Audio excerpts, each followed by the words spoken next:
Students, इस video में हम unit some basic concept of chemistry का एनसीईआरटी न्यूमेरिकल सॉल्व करेंगे। स्टेटमेंट देखो क्या है। In 3 moles of ethane, 3 moles of ethane का फॉर्मूला C2H6। कैलकुलेट करना है हमने number of moles of carbon atoms बताने हैं कि 3 मोल्स ऑफ इथेन में कितने number of moles of carbon atom present होंगे।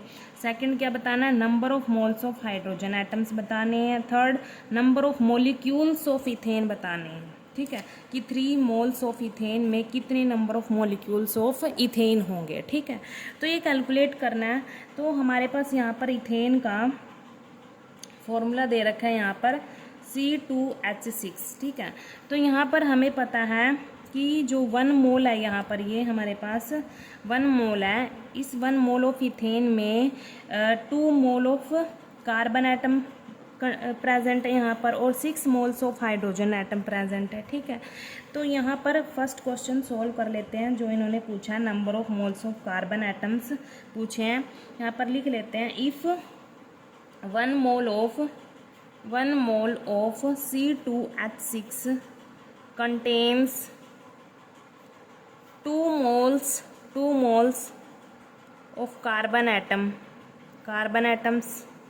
ठीक है, अगर 1 मोल ऑफ C2H6 में 2 mole of carbon atom present है, यहाँ पर 2 mole of carbon atom present हैं, तो इन्होंने कितने में पूछा है कि 3 मोल ऑफ इथेन में कितने number of moles of carbon atom present होंगे। तो हम यहाँ पर इसको 3 से मल्टीप्लाई कर देंगे। 2 × 3, तो हमारे पास 3 मोल ऑफ इथेन में कितने मोल्स ऑफ कार्बन एटम होंगे? 6 moles of carbon atom present होंगे। ठीक है, तो ये फर्स्ट पार्ट था हमारा।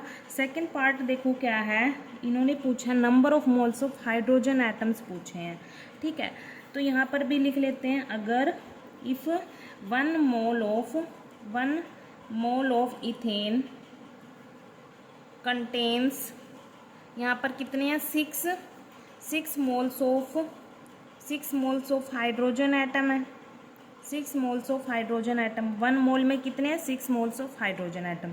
तो उन्होंने पूछा है कि 3 मोल्स ऑफ इथेन में कितने number of moles of hydrogen atom होंगे।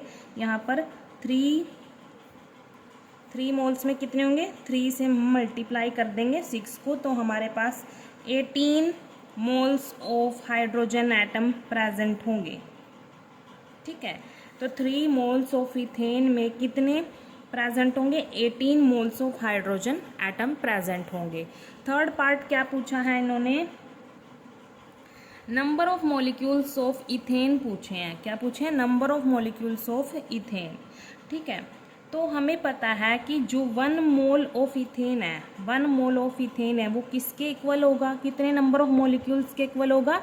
एवोगाड्रोस नंबर मॉलिक्यूल्स के इक्वल होगा। ठीक है, तो यहाँ पर लिख लेते हैं।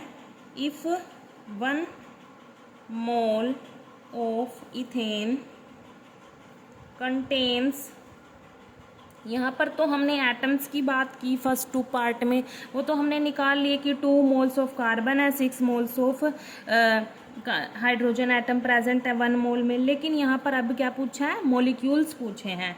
तो हमें पता है कि 1 मोल ऑफ इथेन में कितने नंबर ऑफ मॉलिक्यूल्स होंगे? एवोगाड्रोस नंबर मॉलिक्यूल्स होंगे। ठीक है, तो यहाँ पर लिख लेते हैं 1 mole of C2H6 contains 6.022 multiply 10⁻23 molecules